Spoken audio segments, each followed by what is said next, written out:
सद्गुरुदेव भगवान की जय। उसकी आवाज थोड़ा कम करा, बहुत तेज है। ओम जय गुरुदेवम जय गुरुदेव।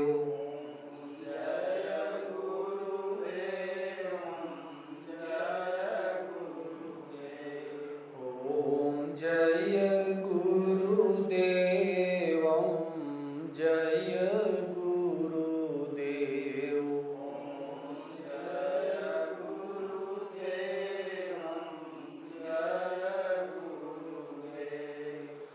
सब मम प्रिय सब मम उपजाए।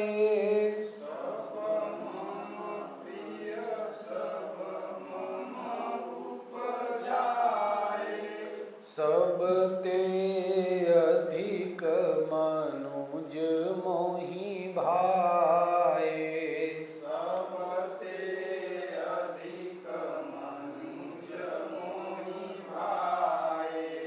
ओम जय गुरुदेवम जय गुरुदेव।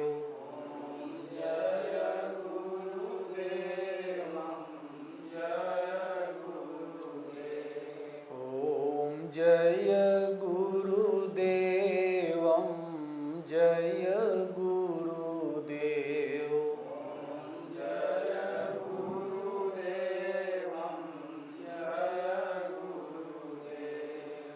अखिल विश्व यह मोर उपाया।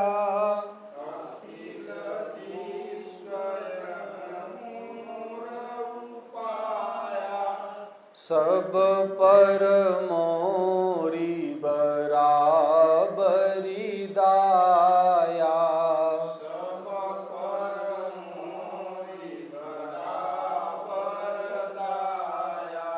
ओम जय गुरुदेवम जय गुरुदेव।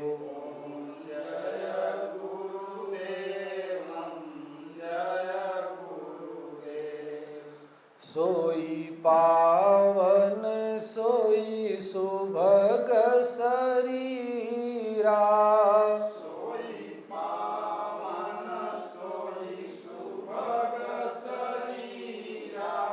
जो तन पाई भजिय रघुबीरा।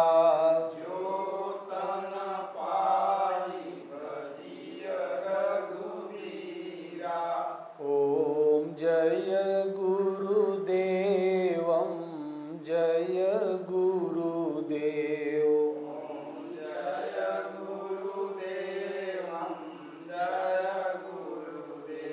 ओम श्री सद्गुरुदेव भगवान की जय।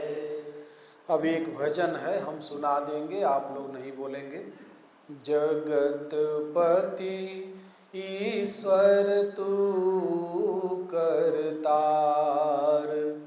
जगतपति ईश्वर तू करतार।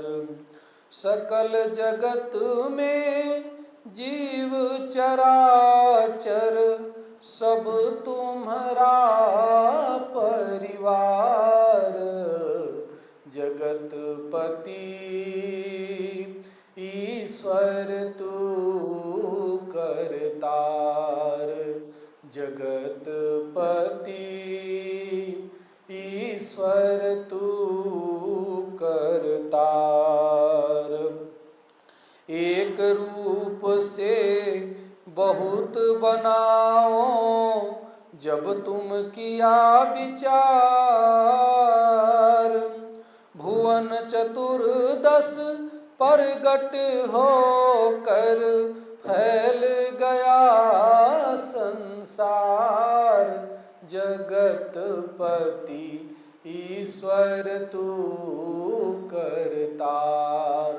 जगतपति ईश्वर तू करतार। जगतपति ईश्वर तू करतार। 84 लाख जीव जोन में जोड़ा है नर नार। सब वस्तुन के बीज बनाए पूर रहे भंडार। जगतपति ईश्वर तू करतार। जगतपति ईश्वर तू करतार। जगतपति ईश्वर तू करतार। सागर नदिया पर्वत भारे सूरज चांद सितार। वृक्ष लता वन सवर सुंदर रचना बड़ी अपार। जगतपति वृक्ष लता वन सरवर सुंदर रचना बड़ी अपार। जगतपति ईश्वर तू करतार।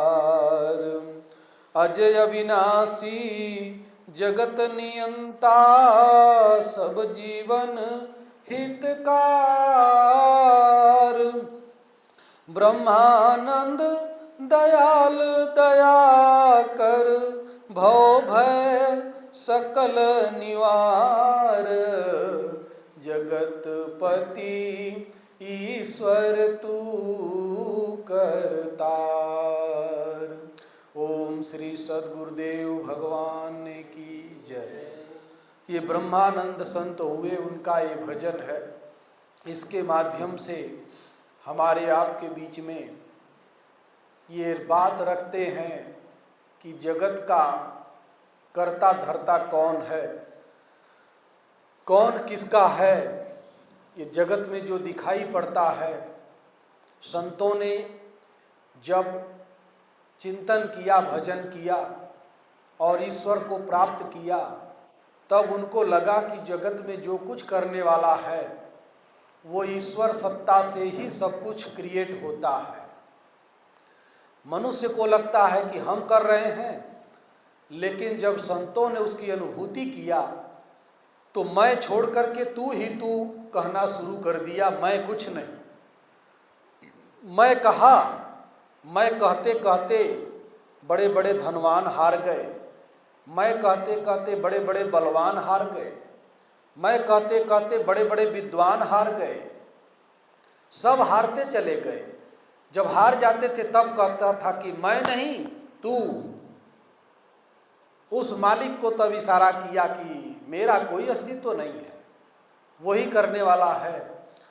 ये संत का ये भजन है कि जगतपति ईश्वर तू करतार। ये जब संतों ने, ये दुनिया में तो लोग नहीं मानेंगे, ये दुनिया ऐसी है। संसार में कोई भी संत महापुरुष, भगवान शिव ब्रह्मा विष्णु, जिस अल्लाह खुदा गाड जो भी आया, लेकिन जो कुकर्मी थे वो बुराई सब की किए, किसी को छोड़े नहीं। उसी समय दुर्योधन भी था, उसी समय कृष्ण भी थे। जहाँ कंस वहीं कृष्ण भी थे। जहाँ कृष्ण भगवान का वास था वहीं कंस भी था। जहाँ राम थे वहीं रावण था। अनादिकाल से ये चला आया है। रामायण में जगह जगह पर बातें आई कि शंभु संत श्रीपति अपवादा, कहीं सुनई तहाँ यस मरे जादा। काटिय जीभ जो चलई बसाई, नयन मुदिनत चलिय पराई। अगर संत का, शिव जी का, श्रीपति भगवान विष्णु का कोई अपवाद करता है, विवाद करता है, बात कुबात बोलता है, लांछन लगाता है, तो कहा कि काटिए जीभ जो चलई बसाई। अगर बस चले तो उसकी जीभ काट दो, और नहीं बस चलता है तो आंख बंद करो, कान बंद करो और वहाँ से भाग जाओ, सुनो ही मत। जितना ही बुराई करना पाप है उतना ही सुनना भी पाप है। अगर हम नहीं बुराई कर रहे हैं तो ठीक है, अगर नहीं कर रहे हैं सुन भी रहे हैं वो भी पाप है। किसी का, दूसरे का, अपनी बुराई करो अपनी सुनो तब कोई बात नहीं है, लेकिन दूसरे की बुराई वो होती है किसी ने जो गलती नहीं किया उसके ऊपर वो लांछन लगाना, ये होती है बुराई। और किसी ने जो किया है वो कहना, उसका निवारण के लिए कहना। और अगर तुम किसी को बोलते हो वही पाप तुम्हारे ऊपर आ जाएगा जो दूसरे का कह रहे हो। आज कह रहे हो फलनवा की लड़की भाग गई, कल तुम्हारी भाग जाएगी, तुम्हारे ऊपर आ जाएगा। इसलिए किसी को मत बोलो, जिसका जो है वो भागने दो। ये भागा भागी का संसार है, ये रुकेगा नहीं। ये जब से सृष्टि का इतिहास है, देवासुर संग्राम से लेकर, बड़े सतयुग से लेकर, त्रेता से लेकर, द्वापर से लेकर, जब देखो तब लेके भागी तो रहे थे। एक कलयुग भर में नहीं है ये सतयुग में भी ऐसे ही था, त्रेता में भी ऐसे ही था, द्वापर में भी ऐसे ही था। ये छीना झपटी मार काट हत्या झगड़े के जर तीन जर जोरू जमीन, ये अनादि का है, आज का नहीं है, ये रहेगा।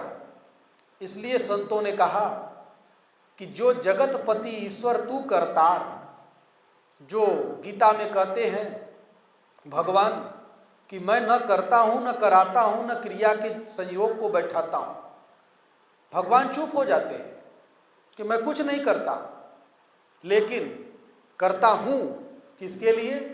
भक्त्या त्वनन्या शक्य अहमेवं विदोर्जुन ज्ञातुम द्रष्टुम च तत्वेन प्रवेष्टुम च परम तप। जो मेरा भक्त हो जाता है उसके लिए मैं करता हूँ। अगर आप भक्त हो गए तब भगवान आपके लिए करता है। अगर आप भक्त नहीं हैं, आप हैं क्या? मालिक बने हैं, नेता बने हैं, ये दुनिया में व्यापारी बने हैं, बिजनेसमैन बने हैं, उद्योगपति बने हैं, तब आप ईश्वर के बने ही कहाँ हैं? तो जिसके बने हैं वो आपका है। तो आपका कर्ता कौन है? माया। आपका कर्ता माया है। किसी का उद्योग है, किसी का नेतागिरी है, किसी की डॉक्टरी है, किसी की इंजीनियरिंग है, कोई किसी लाइन में, कोई किसी लाइन में। तो जो ये जहाँ तक आपका मन दौड़ रहा है जिन चीज़ों में, तो वहाँ से माया क्रिएट हो रही है। इसलिए वो मालिक आपके लिए अकर्ता है, कुछ नहीं करता। लेकिन जिसने उसको देख लिया, जो उसमें प्रवेश पा लिया, वो ये कहते हैं कि जगतपति ईश्वर तू करतार। वो भगवान को कर्ता मानते हैं, वो माया को कर्ता नहीं मानते, वो जगत को कर्ता नहीं मानते। क्यों? जगत प्रकाश प्रकाशक रामु मायाधीश ज्ञान गुण धामु। जगत का प्रकाश देने वाला प्रकाशक रामु, वो राम है। मायाधीश ज्ञान गुण धामु, वो माया के मालिक हैं और ज्ञान के गुणधाम हैं। इसलिए कहते हैं जगतपति ईश्वर तू करतार, सकल जगत में जीव चराचर सब तुम्हारा परिवार। जब संतों ने देखा तो ये कहा, और भगवान भी कहते हैं, जो संतों ने ये बात रखा कि सब आपका परिवार, तो ये तो रामायण में पहले ही भगवान कहते हैं कि अखिल विश्वय मोर उपाया सब पर मोरी बराबरी दाया।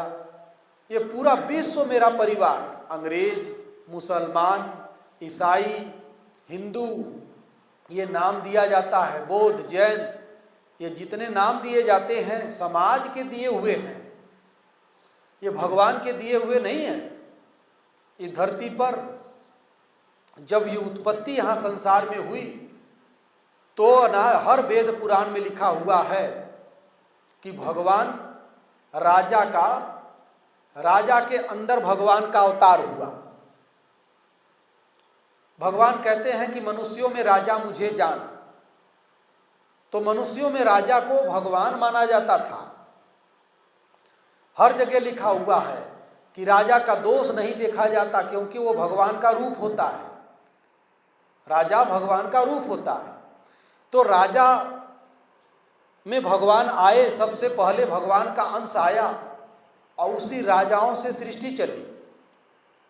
तो सृष्टि में कुछ लोग सूर्य को पूजने लगे और कुछ लोग चंद्रमा को पूजने लगे। तो वो सूर्यवंशी कहलाने लगे जो सूर्य को पूजते थे, और जो चंद्रमा को पूजते थे वो चंद्रवंशी कहलाने लगे। तो अगर वेद पुराण इतिहास भगवान की बात कोई मानता है तो सूर्य की जो भी पूजा कर रहे हैं, सूर्य को जो भी प्रार्थना कर रहे हैं, उनको सूर्यवंशी कहा जाता है। और जो चंद्रमा को पूजा कर रहे हैं, तो ये धरती पर देखिए, भगवान कृष्ण चंद्रवंश में जन्म लिए, भगवान राम सूर्यवंश में जन्म लिए। तो वो सूर्यवंशी भी राजा और चंद्रवंशी भी राजा, जो भी थे सब राजा थे। और राजा से ही ये जगत की उत्पत्ति हुई। तो सबको राजपूत घोषित कर दो, क्या जा रहा है? ये अंग्रेज मुसलमान ये आज नाम पड़ गए। मुसलमान भी किसको पूजते हैं? चांद को देख करके रोजा तोड़ते हैं। और चंद्रवंश में कृष्ण भगवान का अवतार हुआ, चंद्रवंश में ही भगवान कृष्ण का अवतार हुआ, और चांद को देख करके वो रोजा तोड़ते हैं। चांद ईद वही चांद ही दिखाई पड़ता है, तब उनका पूरा होता है। तो चांद की तो पूजा कर रहे हैं। तो जो यहाँ धरती पे जन्मा है, सब राजा से ही उसकी उत्पत्ति हुई। और भगवान कहते हैं मनुष्यों में राजा मुझे जान। तो भगवान ही राजा बन करके इस सृष्टि का उत्पत्ति किए। अब उसमें कोई अंग्रेजी भाषा बोलने लगा तो अंग्रेज, पंजाबी बोलने लगा तो पंजाबी, उर्दू बोलने लगा तो मुसलमान, यहूदी, ऐसे नाम उसके, ये सब समाज के अंदर दिए हुए नाम हैं। ये मनुष्यों के गांव के नाम हैं, उसकी परंपराओं के नाम हैं। लेकिन उत्पत्ति सब या तो सूर्य को पूजते हैं या तो चंद्र को पूजते हैं। तो सारा संसार वहीं से चला हुआ है। इसलिए जो संत हुए उन्होंने ये कहा कि भगवान हमारा कहता है कि अखिल विश्व यह मोर उपाया, सब पर मोरी बराबरी दाया। वही तो ये कहते हैं कि जीव चराचर सब तुम्हारा परिवार, पूरा चराचर जीव। वही भजन के माध्यम से बोल दिए कि जगतपति ईश्वर तू करतार, आप ही करतार हैं, करता धरता हैं। बाकी तो ये जीव जगत है, ये सब अपने अपने बदले चुका रहे हैं, पिता बनकर, पुत्र बनकर, पति बनकर, पत्नी बनकर। अगर बदला न होता, आज शादी किए 10 साल बाद तलाक हो रहा है, 2 साल बाद तलाक हो गया, 3 साल बाद तलाक हो गया, एक पत्नी छोड़ के उधर चली गई, फिर दूसरी हो गई, इसको छोड़ा उसको पकड़ा, उसको छोड़ा इसको पकड़ा। ये बदला ही तो है। और जहाँ बदला खत्म हो जाए, जब ईश्वर बीच में आ जाते हैं, तो एक नारी पर पुरुष हो जाता है, एक पुरुष पर नारी हो जाती है। उनमें कभी तलाक नहीं होता। और ये ऋषियों की परंपरा बड़ी पुरानी चली आई कि जिस व्यक्ति का शादी विवाह हो गया तो उसको सौंप दिए कि ये संसार में जैसे भगवान की सृष्टि आगे चलती है, और ये हवस का मनुष्य के कोई अंत नहीं है। जिसकी हवस का अंत नहीं था, वो 300-300, 500-500 शादी कर लिए, लेकिन उनका पेट तब भी नहीं भरा। सुर नाग नर गंधर्व राजकुमारी, जीत बरी निज बाहुबर बहु सुंदर बर नारी। सुरों की, नागों की, नरों की, गंधर्वों की, सब की कन्याओं को रावण उठा लाया। कितनी औरतें उठा लाया, सबको पास में रखा था, लेकिन अंत में एक सीता के लिए लंका का नाश करा दिया। उसकी इच्छा पूरी नहीं हुई, एक बाकी रह गई।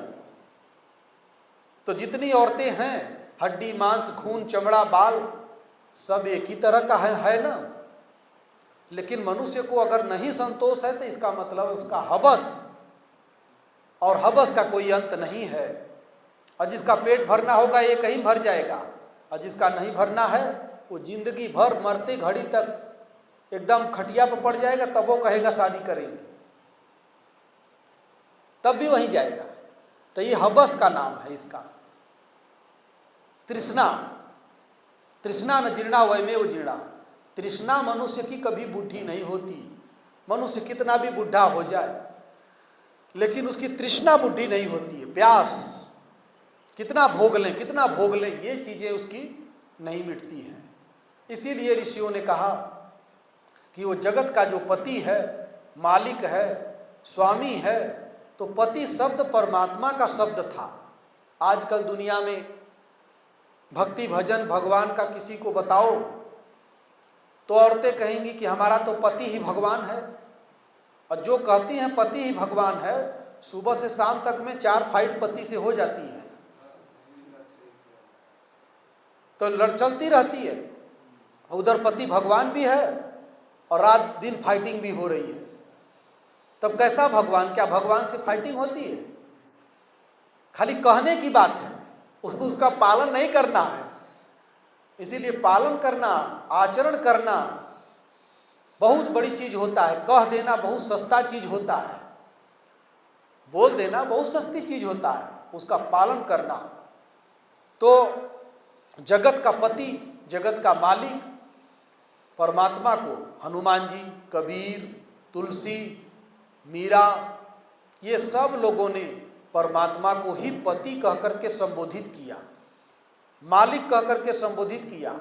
साईं, बालम, प्रियतम, पति, ये सारे संबोधन परमात्मा के थे, परमात्मा के हैं, और परमात्मा को ही इन लोगों ने संबोधित किया। असय अभिमान जाय जनि भोरे, मैं सेवक रघुपति पति मोरे। हनुमान जी जानी पवन सुत पति अनुकूला, हृदय हरस बीती सब सूला। पति को अनुकूल समझा। पति का मतलब होता है जो हमारी पथ बचा ले, हमारी इज्जत को बचा ले, हमारी मर्यादा को बचा ले, उसको पति कहते हैं। जो हमको गिरने न दिया, दया निधि ने गिरने से पहले थाम लिया, जिस वक्त गुरु का नाम लिया। क्या नाम है प्यारा नाम गुरु, जिस नाम से हमने काम लिया। वो क्या नाम है गुरु, जिस नाम से हमने काम लिया। तो गिरने न दिया दया निधि ने, गिरने से पहले थाम लिया। तो गुरु वो शब्द है, गुरु वो तत्व है कि अगर गिरने वाले का सोच रहा है कि गिर जाएंगे, जहाँ ही उनका नाम लिया तो वहीं पर वो थाम लेते हैं, पकड़ लेते हैं, वो गिरने नहीं देते, धारण कर लेते हैं, पकड़ लेते हैं। इसलिए संत ने कहा, जगतपति ईश्वर तू करतार, सकल जगत में जीव चराचर सब तुम्हारा परिवार। पूरी सृष्टि वो परमात्मा का परिवार देखने लगता है। कौन? जो परमात्मा को देख लेता है। जहाँ भी नजर पड़ती है तो में मोह में खड़क खंभ में सब में उस परमात्मा का वास देखता है। जहाँ नजर पड़ती है स्वर्ग नरक अपवर्ग समाना, जहाँ तहाँ देख धरे धनु बाना। स्वर्ग में नजर पड़ी तो, नरक में नजर पड़ी तो, जहाँ भी नजर पड़ती है वो धनुष बाण धारण किए हुए अपने इष्ट को देखते हैं। इसीलिए पूरा सृष्टि उस ईश्वर के द्वारा ही पैदा की गई। बाद में हिंदू, मुसलमान, सिख, ईसाई, बौद्ध, जैन, ये सब चीज़ें बनती गई। ये भाई भाई का झगड़े का नाम है। अंग्रेज, मुसलमान, ईसाई, हिंदू, बुद्ध, जैन, जो भी चीज़ें हैं, ये भाई भाई के झगड़े का नाम है। ये भगवान का बनाया हुआ नहीं है। बुद्ध से पहले बुद्ध धर्म था? नहीं था। महावीर से पहले जैन धर्म नहीं था। ईसा से पहले ईसाई धर्म नहीं था। मोहम्मद से पहले इस्लाम नहीं था। इनके बाद सब आया है। तो इसमें क्यों बाद आया कि हर संत के पास में दो पार्टी हो गई। एक पार्टी उसका विरोध किया, एक पार्टी समर्थन किया। तो जो पार्टी विरोध किया उस पार्टी को छोड़कर एक अपनी दूसरी पार्टी बना दिया। पहले केवल कांग्रेस और भाजपा थी, उसके बाद में आज कितनी पार्टियां हो गई। महान दल, दहान दल, कहान दल, कितने दल हो गए। दल ही दल हो गए। सपा से लेकर बसपा से लेकर राष्ट्रीय लोक दल कौन कौन, जेडीयू से लेकर के आरजेडी, कितने दल बन गए। तो ये भाई भाई की पटरी नहीं हुई, उसी का नाम जेडीयू है, उसी का नाम आरजेडी है, उसी का नाम सपा है, उसी का नाम बसपा है। अभी बीच में जब झगड़ा हो गया था उनका शिवपाल जी का, तो उनकी भी एक पार्टी बन रही थी अलग, फिर मिल गए, नहीं तो बन जाती, तो पार्टी बनती गई कि भाई भाई के झगड़े का नाम है कि नहीं। तो हिंदू मुसलमान सिख ईसाई बौद्ध जैन ये जितना भी है ये भाई भाई के झगड़ा है। ये कोई धर्म नहीं है, न कोई जाति है, न कोई भगवान से इसका मतलब है। इसका भवसागर से मतलब है, भगवान से मतलब नहीं है। अगर भगवान से मतलब होता तो इसमें झगड़ा न होता। जिसमें झगड़ा हो रहा है वो भवसागर से मतलब है। ये भव के लिए परेशान है, वैभव के लिए। और जहाँ भगवान हो जाएगा वहाँ झगड़े अंत हो जाते हैं।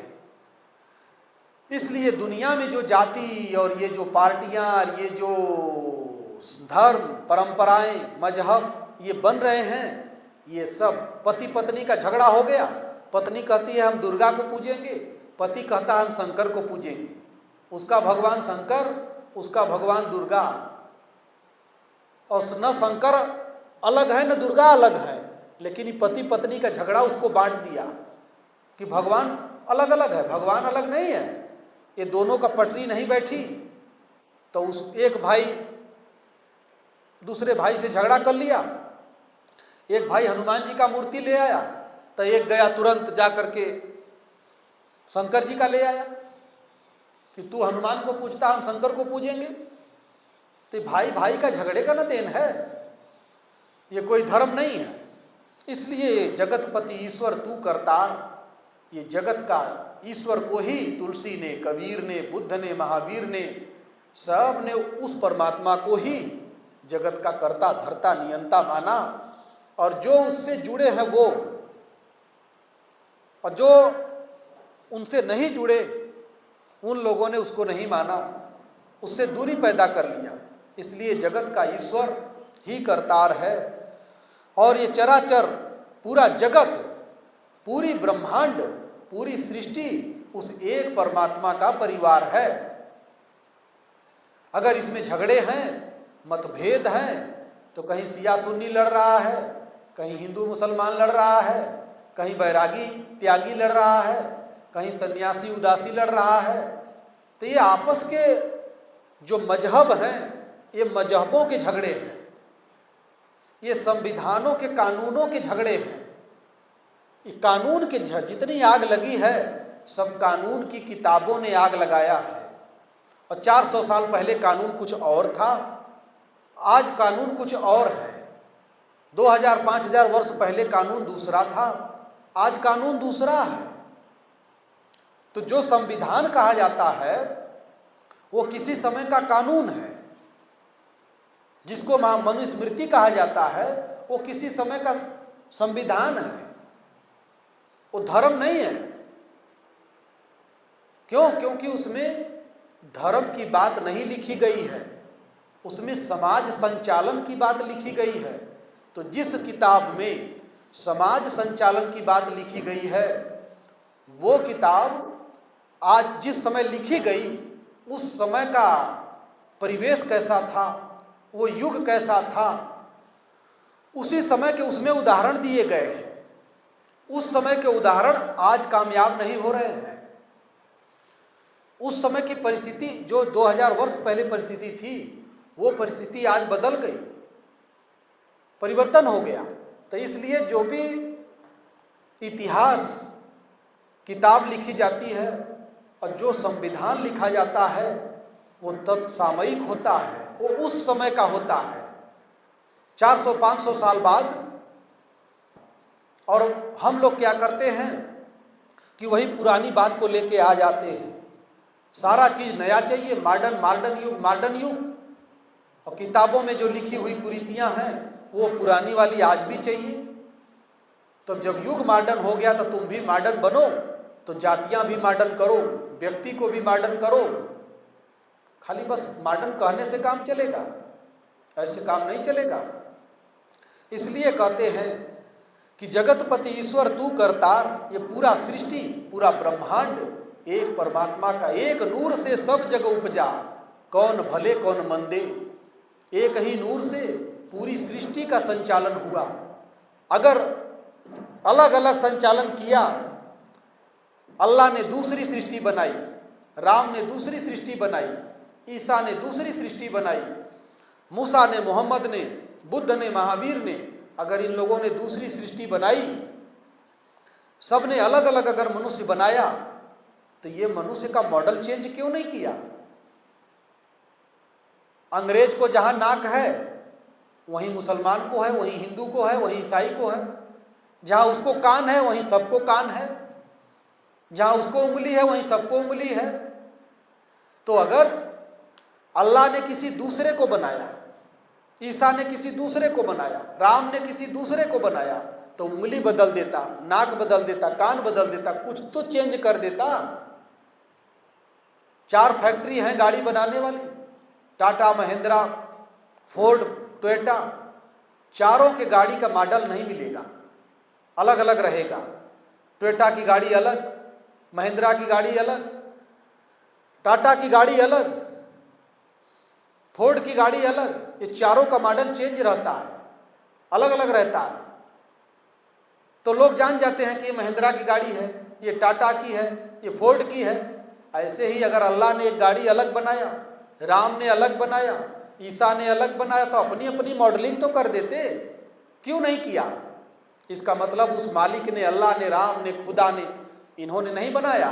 ये जो यहाँ मजहबी व्यक्ति हैं, ये व्यक्तियों ने इसको बांटा है, बंटवारा किया है। उस मालिक ने एक नूर से सब जग उपजा, पूरा संसार एक ही मॉडल तैयार किया उस परमात्मा ने। ये झगड़ा कर लेते, अगर मॉडल अलग अलग होता तब हम मान लेते कि हाँ, अल्लाह ने अलग बनाया, राम ने अलग बनाया, बुद्ध ने अलग बनाया, महावीर ने अलग बनाया। कुछ नहीं, किसी का पावर नहीं, उस मालिक का चलाया हुआ है ये। और उसने एक ही नक्शा बनाया, दूसरा नक्शा बनाया ही नहीं। अगर तुम कहते हो कि हम हिंदू से अलग हैं, हम मुसलमान से अलग हैं, हम ईसाई से अलग हैं, तो तुम बॉडी अलग करके दिखा दो, हम मान जाएंगे। वैज्ञानिक हो तो बॉडी अलग कर दो, अंग्रेज का नक्शा चेंज कर दो। उस मालिक ने आंख जहां बनाया, कान जहां बनाया, नाक जहां बनाया, अंग्रेज का और मुसलमान हिंदू का थोड़ा ऊपर नीचे कर दो, अपने आप परिवर्तन कर दो, मान जाएंगे कि हाँ तुम वैज्ञानिक हो। एक नक्शा चेंज कर दो। अगर ये नहीं कर सकते तो आग मत लगाओ दुनिया में। सब एक परमात्मा से जन्मे हैं, एक परमात्मा में ही सब समा जाएंगे। इसीलिए किसी से लड़ने की, किसी को मारने की जरूरत नहीं है। और जो अत्याचार कर रहा है, अधर्म कर रहा है, उसका कोई भगवान से मतलब ही नहीं है, ईश्वर से कोई मतलब ही नहीं है, केवल नाम ले रहा है आगे और काम उसका नहीं है। इसलिए कहते हैं जगतपति ईश्वर तू करतार, जीव चराचर, पूरा चराचर जगत सब तुम्हारा परिवार। यही गीता कहती है, यही रामायण, और वही ये संत भजन के माध्यम से हमको आपको समझा रहे हैं। गीता में वही बात भगवान कृष्ण बोले, ममई वांसो जीव लोके जीव भूता सनातन मन षष्ठानि इंद्रियाणि प्रकृति स्थानी कर्षति। ये सृष्टि में जो भी जीव पैदा हुआ है ये सब मेरा अंश है, मेरा अंश है, एक परमात्मा का अंश है, उसी के द्वारा पैदा हुआ। इसलिए कहते हैं एक रूप से बहुत बनाऊं जब तुम किया विचार। एक ही रूप से उन्होंने बहुत ज्यादा उसका विस्तार कर दिया, बहुत बनाया, विचार किया। और फिर कहते हैं भुवन चतुर्दश प्रकट होकर फैल गया संसार। भुवन चतुर्दश प्रकट होकर चारों भुवन में 14 भुवन में प्रकट होकर के पूरा संसार फैल गया। तो जगतपति ईश्वर तू करता, प्रकृति ही गर्भ को धारण करने वाली माता है, मैं ही परम चेतन बीज रूप से पिता हूं, ये भगवान का कहना है गीता में। अन्य न कोई माता है न कोई पिता, ये भोग भोगने के लिए निमित्त मात्र बन जाते हैं माता पिता, केवल निमित्त मात्र बनते हैं। और प्रकृति गर्भ को धारण करने वाली माता है और परम चेतन बीज रूप से परमात्मा ही पिता है। अन्य तो भोग भोगने के लिए साधन बन जाते हैं, प्रकृति माता और परमात्मा पिता। तो प्रकृति आकृति देती है और परमात्मा प्राण देता है, इसी का नाम जीव संसार है। तो प्राण कहाँ से आया? परमात्मा के पास से। तो जगत का परमात्मा ही तो प्रकट करने वाला हुआ और पूरा परिवार उसी का है, पूरा संसार उसी का है। इसीलिए कहा गया जगतपति ईश्वर तू करता, वो जगत का पति, पूरे जगत का। क्यों? जीव चराचर सब तुम्हारा परिवार, पूरा चराचर में जितने जीव हैं वो सब आपके परिवार हैं, परमात्मा के परिवार हैं। और फिर कहते हैं भुवन चतुर्दश प्रकट होकर फैल गया संसार। इसीलिए भगवान ने कहा कि मनुष्यों में राजा मुझे जान। राजा के रूप में भगवान आए तो भाई सब लोग भगवान से पैदा हुए हो, सब भगवान के अंश हो, सब राजवंश में राजपुत्र में जन्मे हो, सब राजा क्यों नहीं बन जाते हो? सब लिख दो अपने आगे राजा, तो कहेंगे कि ये जो और जातियां हैं ये तो इसको बहिष्कार कर दो। मोदी जी से, योगी जी से कहो कि ये हमारी जाति नहीं है। किसी के नाम के आगे लग गया चमार, तो चमार उसका धंधा है। किसी के नाम के आगे लग गया लोहार, तो लोहार उसका धंधा है। किसी के नाम के आगे लग गया सोनार, तो सोनार उसका धंधा है। किसी के नाम के आगे लग गया तेली, तो तेल पेरना काम करना उसका धंधा है। किसी के नाम के आगे लग गया पंडित, तो पोथी पढ़ना उसका धंधा है। किसी के नाम के आगे लग गया क्षत्रिय, तो शस्त्र चलाना उसका धंधा है। किसी के कोई दुनिया में जाति, जितनी लाखों जातियां हैं, ये सब जाति मनुष्य की जाति नहीं है, ये इसके धंधे की जाति है। तो इसको धंधा बता दो। और तुम कौन हो? तो तुम बता दो कि हम परमात्मा के अंश हैं।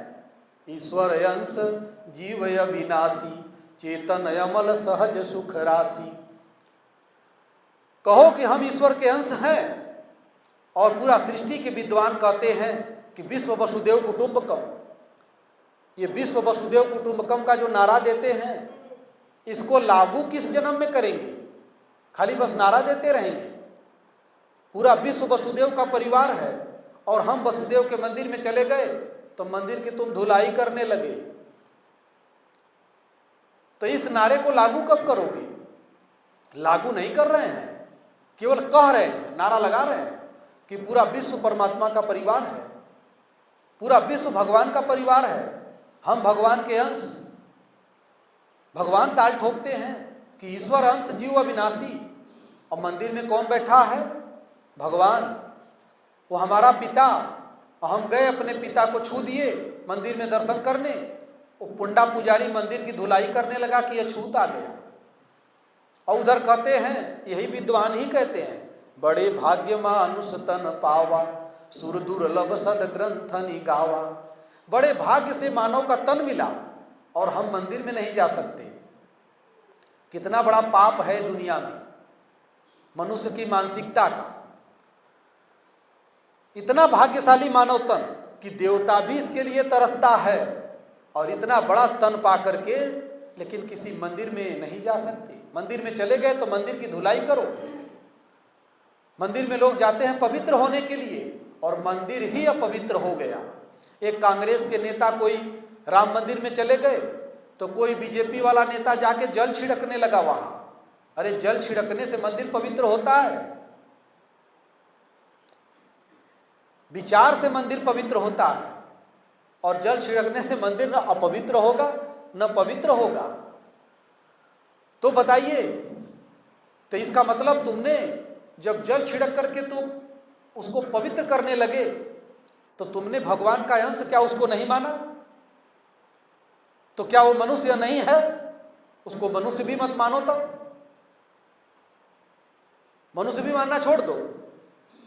लेकिन नहीं, बहुत बड़ी बड़ी समाज में मनुष्यों की कुरीतियां, इसकी मन की जो मन के अंतराल में जो घृणित विचार भरे हुए हैं, जब तक ये नहीं टूटेगा, जैसे ये मोदी जी योगी जी बोले न, ये प्रयाग से लेकर बनारस तक में रोड बन रहे थे, सैकड़ों मंदिर पड़े, तो सब मंदिर तोड़ दिए गए।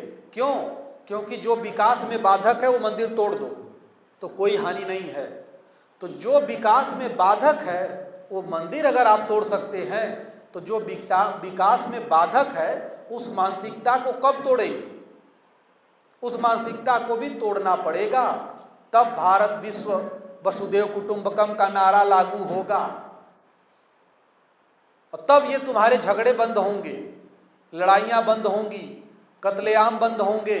जितनी जातियां हैं उनको सबको घोषित कर दो कि ये मनुष्य के धंधे की जाति है, मनुष्य की जाति केवल ईश्वर का अंश है। जितनी टाइटिल है ये धंधे की टाइटिल है। जो हमने धंधा किया वो हमारे ऊपर टाइटिल लग गया। हमने चमड़ा बनाया तो चमार कहने लगे, लोहा बनाने लगे तो लोहार कहने लगे, सोने का काम किए सोनार कहने लगे, तेल पेरने का काम किए तेली कहने लगे, गाय भैंस चराए तो ग्वाल कहने लगे। जितना भी जातियां, पोथी पढ़े तो पंडित कहने लगे, शस्त्र चलाए तो छत्री कहने लगे, ठाट बाट से जो रह रहा है तो उसी को ठाकुर कहने लगे। और क्या है जातियां? ये जाति है? ये जाति नहीं है। ये आपका व्यवसाय है, आपका धंधा है। तो इसकी घोषणा धंधे पे कर दो ना और सबको अपना लो। अपने आप भारत विश्वगुरु बन जाएगा। अपने आप हिंदू राष्ट्र जो चिल्ला रहे हो, अपने आप हिंदू राष्ट्र बनेगा, कि बनाना नहीं पड़ेगा। ये पाप मिटा दो, भ्रमजाल, अपने आप ये बन जाएगा, तुम्हें नहीं बनाना पड़ेगा। अपने आप हिंदू राष्ट्र बन जाएगा। हिंदू कोई जात नहीं है, हिंदू कोई जात नहीं है, ये जात का शब्द नहीं है। हिंदू हमारा कोई गोत्र नहीं है। हिंदू इस देश का नाम है। इस देश का नाम हिंदू है। जैसे भारत वैसे ही हिंदू, उसी को हिंदुस्तान कह दियो, कुछ भी कह दो, लेकिन इस देश का नाम है हिंदू। व्यक्ति का नाम हिंदू नहीं है।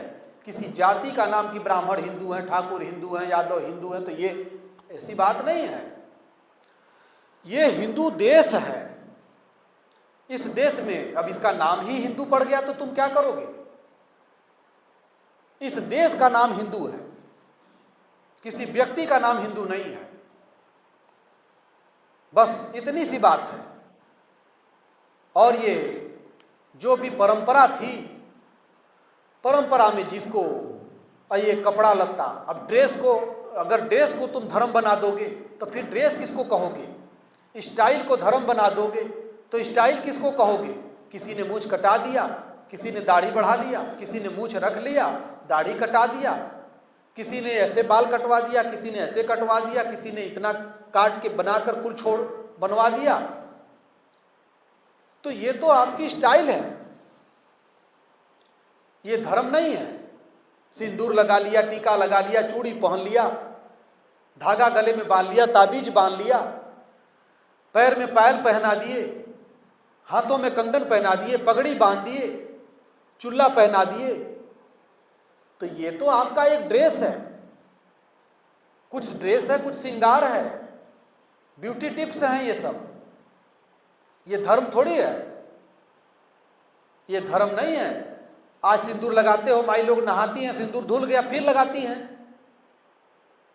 तो ये श्रृंगार है ना। जैसे रोज क्रीम पाउडर लगा रहे हैं चेहरे पर, वो कौन धर्म है?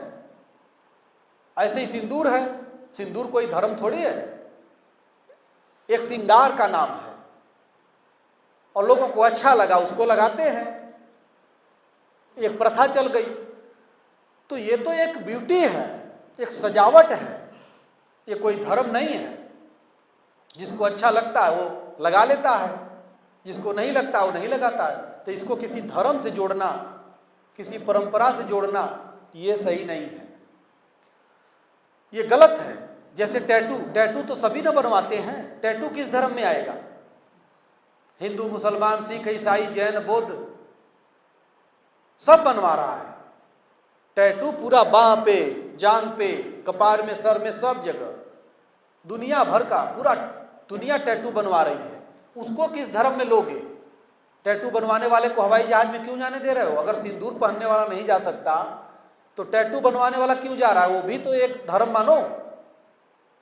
टैटू बनवाना एक श्रृंगार है, ऐसे ही सिंदूर लगाना एक श्रृंगार है, ये कोई धर्म नहीं है। लेकिन क्या करोगे, मति में पत्थर पड़ा है, मनुष्य का मति भ्रष्ट है, वो कुत्ता की तरह लड़ना चाह रहा है। जब लड़ना चाह रहा है उसको क्या करेंगे? उसको कोई नहीं रोक सकता। इसलिए जो मनुष्य का, ये तो कोई कान में बाली पहन लिया, कोई नाक में पहन लिया, कोई सिंदूर लगा लिया, कोई टैटू बनवा लिया, कोई काला कपड़ा पहन लिया, कोई भगवा कपड़ा पहन लिया, ये तो ड्रेस है और स्टाइल है, ये धर्म नहीं है। इसको जो धर्म कहते हैं उनको धर्म का रंच मात्र भी ज्ञान नहीं है। ब्यूटी टिप्स को आप धर्म बना दिए। ये सारी चीजें कोई सजावट की चीजें हैं। मनुष्य के मन, कोई धागा पहनता है, कोई ताबीज बांधता है, कोई सिंदूर लगाता है, कोई टैटू बनवाता है, कोई पगड़ी बांधता है, कोई टोपी लगाता है, किसी जालीदार टोपी, किसी की लाल टोपी, किसी का काली टोपी। तो ये तो ड्रेस है, कोई न कोई अपना लगा रहा है, इससे कोई मतलब नहीं है। यही भ्रमजाल मनुष्य के अंदर दरार पैदा करके, मनुष्य को वैमनस्यता पैदा करके और रात दिन कत्लेआम की खून की नदियां बहवा रहा है। जबकि ये न धर्म है और ना ही ये कोई ईश्वर का साधन है, ये शरीर के साधन है, शरीर की सजावट है, इससे भगवान से कोई मतलब नहीं है। तो भुवन चतुर्दश प्रगट होकर फैल गया संसार, 84 लाख जीव जोन में जोड़ा है नर नार। सब वस्तुन के बीच बनाए पूर रहे भंडार। कहते हैं 84 लाख जीव बने, उसी में नर और नारी को भी जोड़ दिया, ये भी उसी लाइन में आ गए। तो 84 लाख के लिए कहा कि 84 लाख योनियां एक चक्कर मारने के बाद तब एक बार मानव तन मिलता है। वो बड़े भाग्य से कबहू करी करुणा नर देही, देत ईस बिनु हेत सनेही। कभी करुणा करके भगवान ने मानुष दे दिया, इतना कीमती मानुष तन, इतनी इसकी बखान किया गया, लेकिन तब भी साला ये अपवित्र अछूत पिंड नहीं छोड़ रहा है। वेद पुराणों में इसका कितनी महानता बताई गई और बड़े भाग्य से आपको प्राप्त हुआ। 84 लाख योनि घूमने के बाद एक बार मानव तन मिलता है, फिर भी खाली ये कुरीतिकार और ये मन के जो पाप बसे हुए मनुष्यों में, इसके कारण ये सब चीजें फैली हुई हैं संसार में। इसलिए इसकी जाति केवल ईश्वर है, हर मनुष्य ईश्वर का अंश है, उस मालिक का। इसलिए और ये जो दुनिया में जितनी लाखों जाति हो, चाहे हजारों चाहे करोड़ों, ये सब जातियां इसके धंधे की हैं, इसके काम की जातियां हैं। इसलिए इन जातियों को धंधे में डाल दो, धंधा वाली लाइन की, ये हमारा धंधा है, हमारी जाति नहीं है। हमारी जाति क्या है? ईश्वर अंश जीवय विनाशी, चेतन अमल सहज सुख राशि। ईश्वर का अंश है, चेतन है, अमल है, सुख की राशि है। जब तक इन चीजों को ग्रहण नहीं करेंगे और लागू नहीं करेंगे, तब तक ये कत्लेआम न बंद हुआ है न बंद होगा। इसलिए अगर इनको ये विचारधाराएं बदलेंगी, तब आपका ये देश उन्नति करेगा, समाज उन्नति करेगा। मनुष्य की उन्नति तभी होगी, सबसे पहले उसकी उन्नति कैसे होगी? जब उसके अंदर भेदभाव बंद होगा। भेदभाव ही सबसे बड़ा दुर्गति है, छुआछूत भेदभाव, यही सबसे बड़ी दुर्गति है मनुष्य की। जब तक ये नहीं मिटेगा तब तक न देश की उन्नति होगी, न राष्ट्र की उन्नति होगी, न किसी की उन्नति होगी। ऐसे ही जैसे कत्लेआम चलते हैं ऐसे चलते रहेंगे। इसीलिए हमारे संतों ने ये हमको आपको कहा कि 84 लाख योनियों के बाद एक मानव तन ये प्राप्त होता है। और इसको पा करके बड़ी करुणा करके भगवान ने दिया, स्नेह से दिया। तब कहते हैं सब वस्तुन के बीज बनाए पूर रहे भंडार, नर नारी बनाया। और सब वस्तु का बीज का भी उन्होंने ही निर्माण किया। पूरा बहुत बड़ा भगवान के पास उसका भंडार भरा हुआ है। सागर नदियाँ पर्वत भारे सारे भारे, सूरज चांद सितार। सागर नदियाँ पर्वत सूरज चंद्र ये सब उसी के तेज से चलते हैं। उसी परमात्मा के तेज के अंश मात्र से ये सब क्रिएट होते हैं, ये सब गतिमान होते हैं। इनमें गति आती है, इनमें शक्ति आती है। वृक्ष लता बन सरवर सुंदर, रचना बड़ी अपार। वृक्ष को बनाया, लताओं को बनाया, सरोवर को बनाया, ये प्रभु की रचना अपार, जिसका कोई जानता नहीं है। आदि अंत को जा सुन पावा, मति अनुरूप निगम यस गावा। इसका कब शुरुआत हुआ और कब अंत होगा इसको कोई जान नहीं पाया। आदि अंत को जा सुन पावा, मति अनुरूप निगम यस गावा। अपने अपने मति के अनुरूप, जिम निज बल अनुरूप ते माखी उड़ई आकाश। जैसे एक मक्खी उड़ी तो अपने बल के हिसाब से जितना उसके अंदर पावर था उतना ऊपर गई। वैसे ही ये लेखक जो हैं, जिसमें जितना पावर था वो अपने मति के अनुसार उतनी बुद्धि लगा करके लिख दिया बस। और उससे भी ज्यादा कोई बुद्धि होगी तो वो और आगे लिखेगा। अपनी अपनी मति के अनुसार बुद्धि लगा करके उसको लिखते चले गए, लेकिन इसका पार कोई नहीं पाया।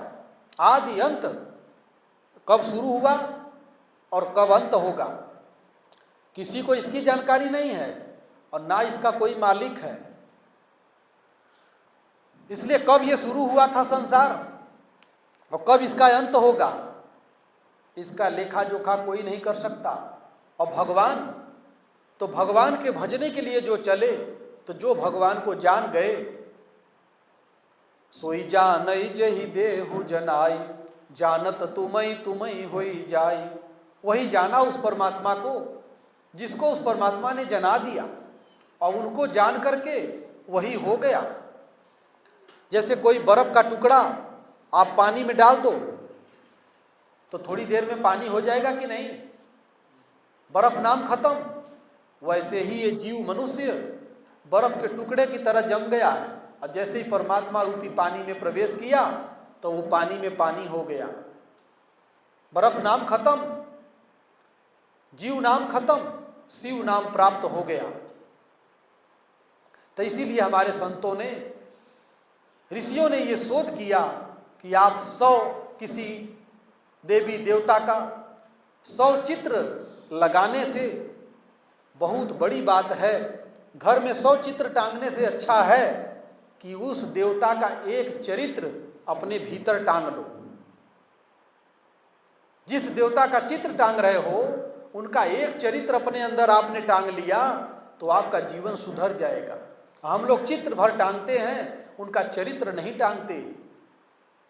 हनुमान जी क्या खाते हैं, शिव जी क्या खाते हैं, दुर्गा क्या खाती हैं, रामचंद्र जी क्या खाते हैं, अल्लाह क्या खाते हैं, खुदा क्या खाते हैं, ईसा क्या खाते हैं, मूसा क्या खाते हैं, मोहम्मद क्या खाते हैं, वो क्या भोजन करते थे, क्या पानी पीते थे, कैसे रहते थे, उनका एक चरित्र तुम अपने अंदर ले लो। सबसे बड़ी उनकी यही चित्र पूजा है। घर भर चित्र टांग दोगे, चरित्र उनका एक भी नहीं ले रहे हो। शंकर जी, हनुमान जी, दुर्गा जी, गणेश जी, लक्ष्मी जी ले आके पूरा घर की अलमारी भर दिए, अब मुर्गा बकरा चल रहा है, तो एक भी चरित्र पालन किया? चरित्र पालन नहीं किया, केवल चित्र पालन किया। तो आपने चित्र रखा है, चित्र से काम नहीं चलेगा, उनके चरित्र को लेना पड़ेगा। एक चरित्र टांग लो दिल में तो 100 चित्र बाहर टांगने से वो बहुत बड़ी बात होगी। इसलिए हमारे संतों का ये उद्घोष है कि ये जो जिंदगी मिली हुई है, एक होता है रूप, रूप माने फेस, चेहरा, और एक होता है रुपया, रुपया माने पैसा। तो रूप और रुपया ये दोनों परिवर्तनशील है, बदलने वाला है। रुपया सबके पास हमेशा नहीं रहता और रूप सबके पास हमेशा नहीं रहता। आज आपका रूप कुछ और है, कल यही रूप बदल जाएगा। 10 साल के थे तब कैसे थे, 20 साल के थे तब कैसे थे, 50 में कैसे हो गए, 80-90 में जाओगे तब कैसे हो जाओगे? तो रूप बदल गया ना। तो रूप और रुपया बदलने वाला है। सिकंदर महान का बदल गया, अकबर महान का बदल गया, अशोक महान का बदल गया, सबका बदल गया। इसके चक्कर में नहीं रहना चाहिए, क्योंकि दोनों स्थायी नहीं है। बदलने वाला है, खत्म होने वाला है, और मनुष्य रूप और रुपये के पीछे भाग रहा है और इसकी नश्वरता को नहीं समझ रहा है कि ये परिवर्तनशील है, ये नष्ट होने वाला है। इसलिए सागर, नदियां, पर्वत, भारे, सूरज, चांद, सितारे, वृक्ष, लता, वन, सरोवर सुंदर, रचना बड़ी अपार। उस मालिक की रचना बड़ी अपरंपार है। और फिर अजय अविनाशी, जगत नियंता, सब जीवन हितकार। वो अविनाशी है, सबका नियंत्रण करने वाला है और सबको, सब जीवन हितकार, सब जीव का हित करने वाला है। उमा राम समहित जग माही, गुरु पितु मातु बंधु प्रभु नाही। भगवान शिव कहते हैं कि हे पार्वती, राम के समान हित करने वाला गुरु, माता, पिता, बंधु, मित्र कोई नहीं है। राम जितने बड़े हितैषी हैं, अमित दान भरता वै देही, अधम सुनारी जो सेवन तेही। वहां पर गोस्वामी जी कहते हैं कि सब लोग हित करते हैं, लेकिन एक सीमा तक। मातु पिता भ्राता हितकारी, मृत पद सब सुनु राजकुमारी। माता, पिता, भाई, बंधु सब हित करते हैं, लेकिन एक सीमा तक। मातु पिता भ्राता हितकारी, मित पद सब सुनु राजकुमारी। अमित दान भरता वै देही, अधम सुनारी जुर सेवन तेही। असीम हित करने वाला केवल एक परमात्मा होता है। वो सबका भरण को पोषण करने वाला, इसलिए उसको भरता कहा गया। चाहिए सदा शिव ही भरतारा। भरतार माने होता है जो भरण पोषण करे, कोई कमी न रहने दे। इसलिए पार्वती जी के लिए जब बात आई तो उनके लिए ऋषियों ने कहा कि क्या पागल शिव के पीछे भाग रही हो, चलो तुम्हारा विवाह विश्व सुंदरे वो विष्णु से करवा दे, बहुत मालटाल वाले हैं, वहां करवा दे। तो पार्वती जी बोली कि शंभु सकल अवगुण भवन, विष्णु सकल गुण धाम। जाकर मन रम जाहि सन, ताहि ताहि सो काम। ठीक है, बढ़िया है, बड़े गुणवान होंगे, लेकिन हमारा मन तो ही पगले में लग गया। हमारा तो इसी से मतलब है। जाओ, तुमको बरेक्षी करना है, बर कन्या अनेक जगमाही, और जाओ कि कहीं पर दिखवारी कर दो। अब हम तो यही पगले के लिए ही जन्म जन्म लगी रगड़ हमारी, बरौ शंभु न तरहूं कुंवारी। जन्म जन्म तक मेरी यही रगड़ है कि या तो शिव का भी वर्ण करूंगी, नहीं तो कुंवारी रहूंगी। इसीलिए अजय अविनाशी, अविगत, पूरा जगत का नियंता, ब्रह्मानंद, दयाल, दयाकर, भव भय सकल निवार। ये भव का भय, बार बार जन्मना, बार बार मरना, यही है भव का भय। और बार बार जन्मने, बार बार मरने पर जब ब्रेक लग जाए तो यही है भव भंजन, भव का समाप्त हो जाना। तो इसीलिए जगतपति ईश्वर तू करतार, वो जगत का मालिक ईश्वर ही करतार है। कब? जब वो हमारे अंदर जागृत हो जाता है तब, और जब वो जागृत नहीं है तो माया करतार है। जब वो जागृत हो गया तो ईश्वर करतार है। तो जागृत कैसे होंगे? तब कहते हैं कि श्री गुरु पद नख मनि गण ज्योति सुमिरत दिव्य दृष्टि ही होती। गुरु महाराज के चरणों की ज्योति अपने दिल में बैठाओ, उसको देखो और नाम का जाप करो। इससे बड़ा कोई तीर्थ नहीं है, यही सबसे बड़ा तीर्थ है। गुरु का चरण और नाम का जाप, ये आपको मुक्त करने वाला है। और ये प्रकृति में दूसरी चीजें हैं, प्रकृति बाहर है, परमात्मा भीतर है। दुनिया में जो कुछ दिखाई पड़ता है, मंदिर मस्जिद गुरुद्वारा, ये सब प्रकृति है, और इस परमात्मा आपके भीतर है। इसलिए परमात्मा को पाने के लिए एक नाम जपो और एक भगवान पे विश्वास करो, तो एक दिन वो जगतपति ईश्वर आपके सन्मुख आ जाएंगे। ओम श्री सद्गुरुदेव भगवान की जय।